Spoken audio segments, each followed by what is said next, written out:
In today's episode, we're going to continue our safety and rescue series where we ask ourselves the questions, how can I be safer? And what do I do if something goes wrong?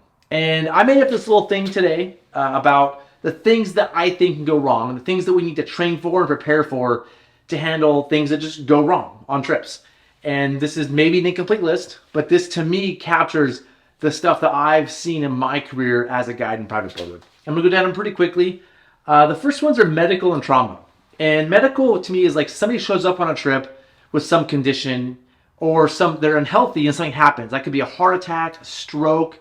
The most common thing I've seen is an infection. They show up with some sort of internal organ infection or some cut on their foot or something that was already infected.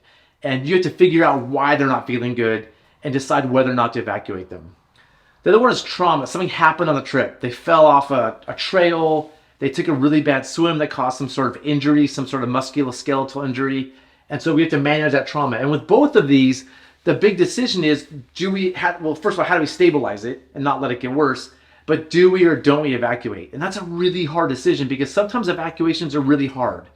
And they ruin the trip for some people, potentially everybody.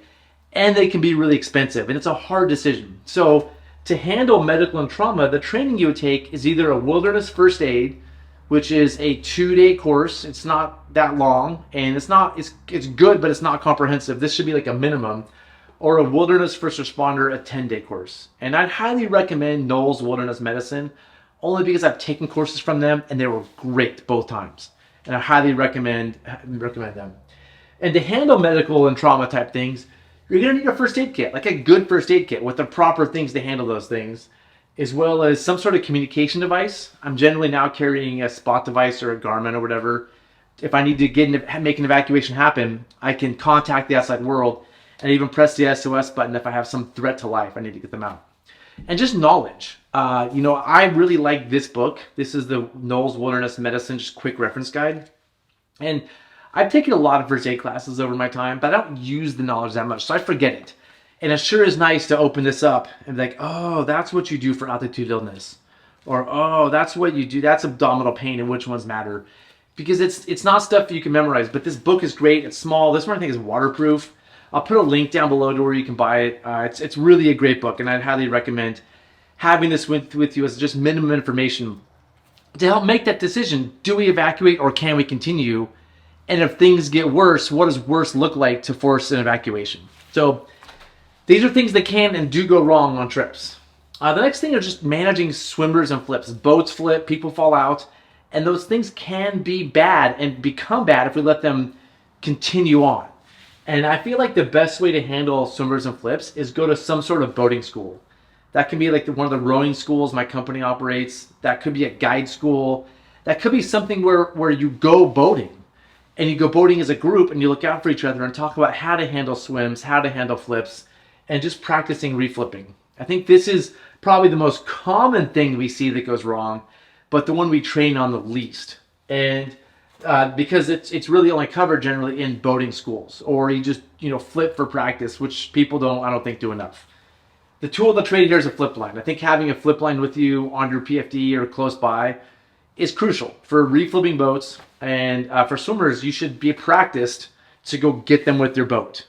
And that requires tight boat spacing, which is covered in boating schools.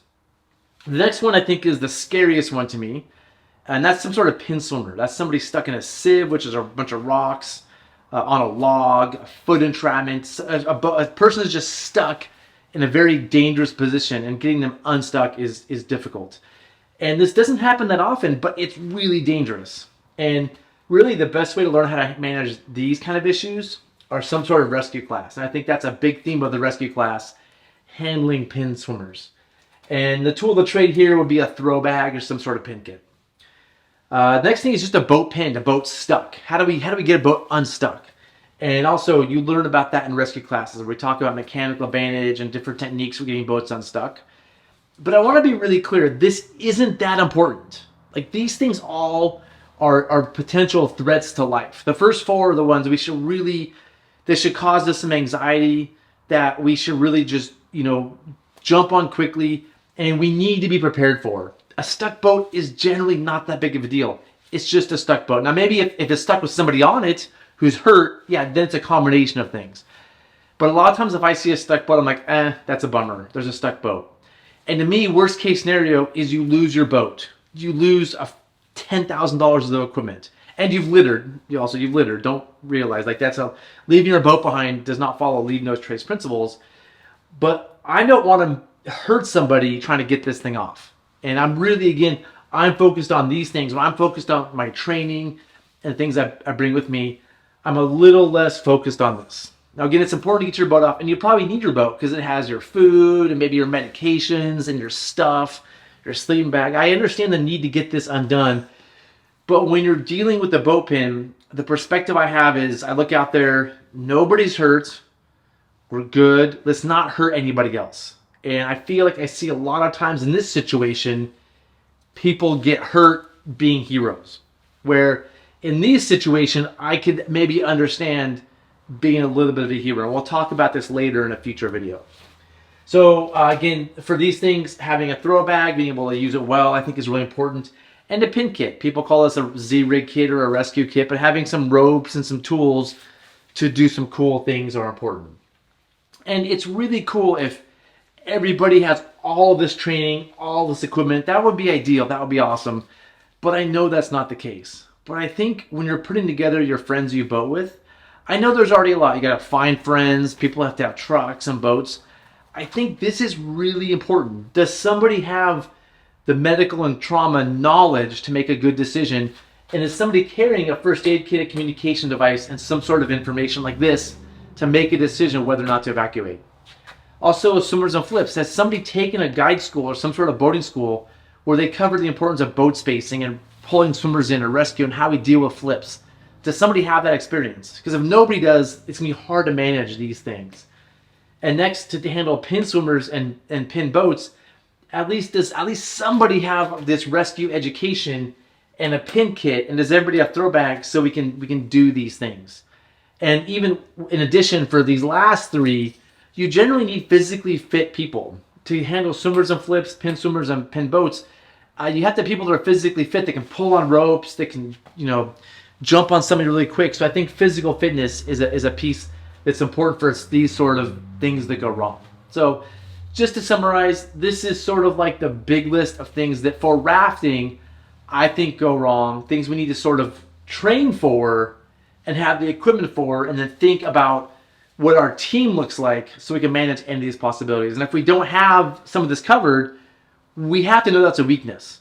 And maybe we shouldn't do certain runs because we don't have the training, the equipment to manage things that can go wrong on more difficult rivers. So that's it. These are my thoughts. I made this up on a Saturday morning based on just thinking about things. I could be missing something. So this is just me sharing my thinking on this to YouTube and to all the Gear Garage fans out there. If you know more things can go wrong, or think there's more training we should get, which there is, or more equipment we should carry, let us know in the comments. That's where really the goal is. My goal here is to start a discussion, and hopefully in the comments I can pick some things up and go, oh yeah, an AAD might be a smart thing to carry, right? Or, oh man, maybe I need a special hook to attach to ropes for some special rescue. I don't know. I'm sure there's things I'm missing, so I hope I've shared my thoughts with you, but also this is my chance to learn and get better. I can't just get better sitting here by myself. So I appreciate any comments from all of you out there. And yep, I'm going to put in this series, we'll keep going. Right here will be the next video. I think right here, actually. Somewhere over here will be the next video in the series. Now, if you watched it the day I released it, it won't be here. But if if it's a week or so later, the next one will show up here, and I'll just keep doing that as we go. All right, as always, thanks for watching. See you next time.